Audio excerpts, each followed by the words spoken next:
वर्धा लोकसभा निवडणूक प्रक्रिया शुक्रवारी शांततेत पूर्ण झाली आहे।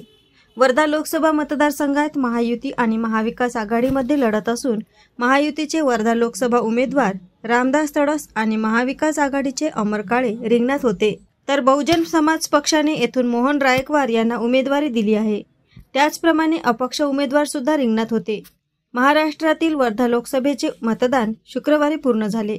यावेळी दिनांक 26 शुक्रवार रोजी सकाळी 7 वाजतापासून मतदान केंद्रावर नागरिकांची एकच गर्दी दिसली। अनेक मतदान केंद्रांवर आपला मतदानाचा हक्क नागरिकांनी बजावला। कामनपूर घुसडी येथील रोशन देवीदास डांगे, बोरगाव धांदे येथील सूरज अशोक तायवाडे, तिवरे येथील शुभम प्रकाश उईके या नवरदेवाने, तर रीना सुरेश राऊत राहणार कामनापूर घुसडी या नववधूंनी सुद्धा लग्नाआधी आपल्या केंद्रावर जाऊन आपला मतदानाचा हक्क बजावला व मतदान हा आपला पहिला अधिकार आहे, त्याला प्राधान्य दिले पाहिजे असा संदेश त्यांनी दिला। त्याचप्रमाणे आमदार प्रताप अडसड व माजी आमदार भाजपाचे ज्येष्ठ नेते अरुण भाऊ अडसड यांची प्रकृती ठीक नसतानाही परिवारासह ॲम्ब्युलन्समध्ये येऊन त्यांनी मतदान केले।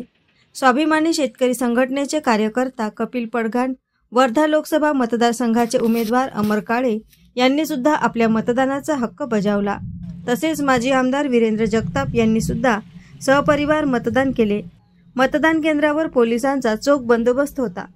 सर्व मतदान केंद्रावर शांततेत मतदान प्रक्रिया पूर्ण झाली। झालेल्या मतदानामध्ये कोण विजयी होईल याकडे आता सर्वांचे लक्ष लागले आहे। एएस न्यूज महाराष्ट्राकरिता धामणगाव रेल्वे येथून प्रतिनिधी संतोष वाघमारे।